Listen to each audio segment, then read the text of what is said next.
Hi friends, welcome to super சமையல் with Annie's. இன்றைக்கி முட்டைகோஸ் பக்கோடா எப்படி பண்ணுறதுன்னு பார்க்கலாம். ஃபஸ்ட்டு ஒரு பவுலில் 1 கப் அளவு கடலை மாவு, 1/4 கப் அளவு அரிசி மாவு சேர்த்து ஒரு முறை நல்லா கலந்து விட்டுக்கணும். அப்புறமா 2 டீஸ்பூன் அளவு எண்ணெயை நல்லா சூடு பண்ணி இதில் சேர்த்து ஒரு முறை கலந்து விட்டுடலாம். நல்லா சூடாறின அப்புறமா கை வச்சு ஒரு முறை கலந்து விட்டுக்கோங்க. இப்போ இது அப்படியே இருக்கட்டும். இன்னொரு பாத்திரத்தில் பாதி முட்டைக்கோஸை கொஞ்சம் பெரிய பெரிய பீஸாக கட் பண்ணி வச்சுருக்கேன்.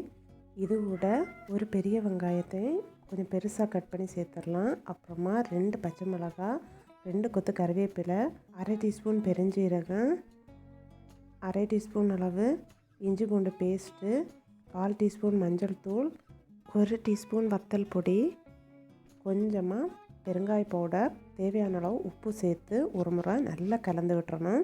நல்லா கலந்த அப்புறமா அரிசி மாவும் கடலை மாவும் எண்ணெய் கூட கலந்து வச்சுருந்தோம், அதை இதில் சேர்த்து மிக்ஸ் பண்ணிடலாம். ஒரு 5 நிமிஷம் நல்லா மிக்ஸ் பண்ணணும். அப்போ தான் வெங்காயம் முட்டைக்கோஸில் உள்ள ஈரப்பதம் மாவோடு கலந்து இந்த மாதிரி ஒரு பதம் கிடைக்கும்.